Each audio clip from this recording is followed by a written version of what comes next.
I already know most of you aren't going to want to hear this card today that I picked. This is your Law of Attraction card for the day from my deck that I created a couple years ago. Addiction recovery with the Law of Attraction. And hang tight through this message, because after I read this card, I have some tips that I've learned that have helped me so much, even since I wrote these cards 2 years ago. So hang in there for this one. This is the exercise card. That's why I said I know nobody wants to hear this. But it says move your body daily. And I want to invite you all to try this move today. No, I'm just kidding. I can't even do that move. I want to be a yoga person, but I'm not exactly a yoga person. I'm trying to get there. I'll keep you updated. Okay, so this card says here's the content that I'm going to read on the back of this card, the exercise card. You are being encouraged to move your body to create happiness and fulfillment in your life instead of seeing it as an annoyance or an obligation. Focus on using exercise as a way to celebrate and love your body, not as a punishment for something you ate or because you're critical of your body. So does that make sense? Like, I've posted this meme so many times where it's like, be so happy that you can move your body, use it as a way to celebrate what your body can do, as opposed to punishing yourself. Like, I can't believe I ate that, and then it's such a different experience when you're doing it for the more positive reason than if you're just doing it because you're feeling guilt or shame, right?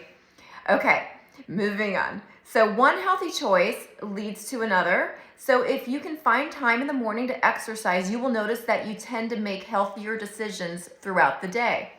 Shift your idea of exercise from shallow and vain reasons to more of a spiritual practice. Use workout time to decompress and self-reflect. Begin to look at fitness as a way to release stress and negative emotions. Take time to breathe and enjoy the fact that you're able to move your body. You may even choose to view exercise as a means to have emotional and mental breakthroughs. Push yourself beyond predetermined limits. Be more adventurous and mix up your fitness plans. Challenge yourself to grow past your comfort zone by setting new personal goals and conquering them. The more you apply the knowledge in these cards, and the whole deck, the higher your vibration will raise. An elevated vibration will guide you to discover the best exercise program for you. It's not the same for everyone, right? Like, we're all different. All of our bodies are different. And for some people, it's going to be, completely different than somebody else who's, especially if you're just getting started, right? You've got your advanced. So follow the inspiration that you receive. Alcohol and drugs, even prescription drugs, overstimulate production of endorphins in the brain.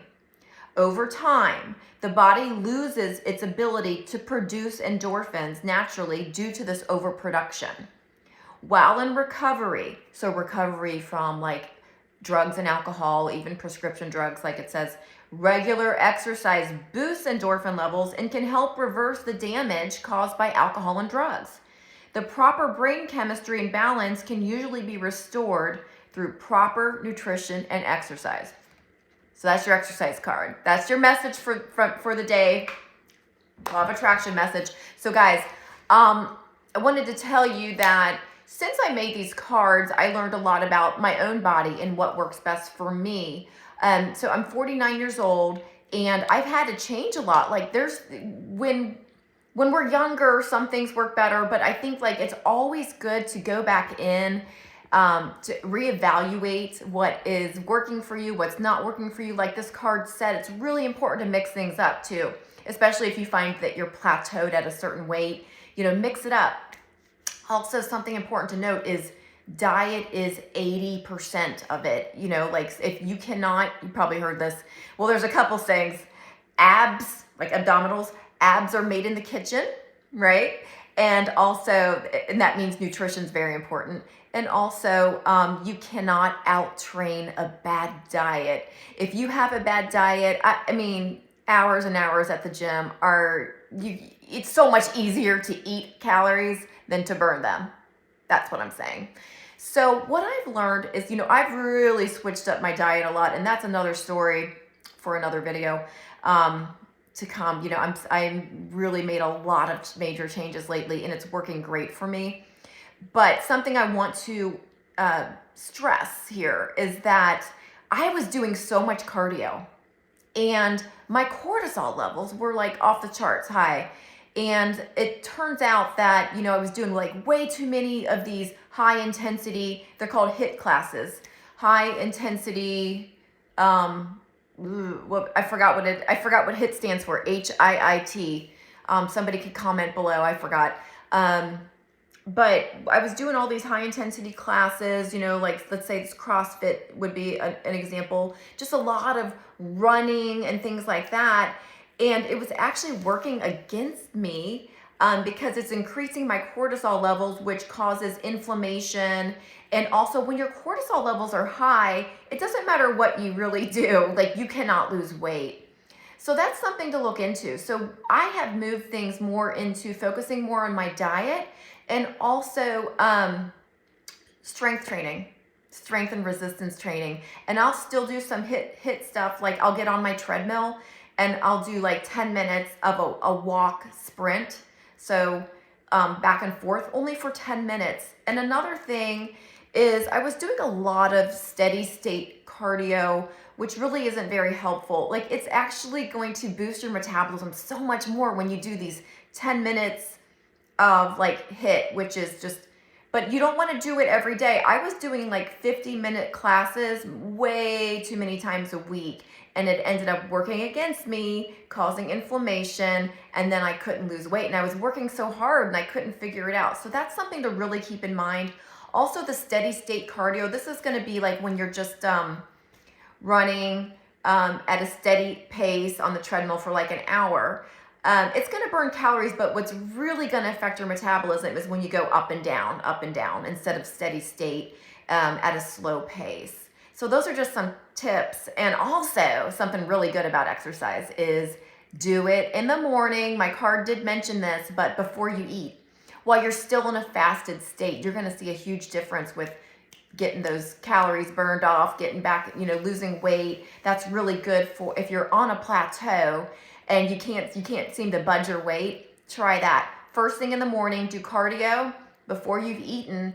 And if you can, do cardio in the morning. And you don't have to do a lot. Like I said, it can be 10 minutes, you guys. You don't have to kill yourself. I learned this the hard way from being cardio queen my whole life. And what I'm doing now is working better. And I'm 49. So like I'm actually doing better than I was in my 20s by being cardio queen because I changed my diet and I'm doing more strength and resistance exercises, and the time of day that you exercise is so important. So cardio in the morning and 10 minutes, and then you can do your strength and resistance training in the evening if you don't have time to get it all done in the morning. So that's been like such a game changer for me. And be careful with doing too much cardio. Like I said, I know we're all taught how important it is, but it really can cause inflammation. It just depends on your age, and it might be working against you at this point. Just something I wanted to throw out there because it's really changed my life, and it might change yours too. So I hope you guys have a wonderful day, and don't forget to move your body.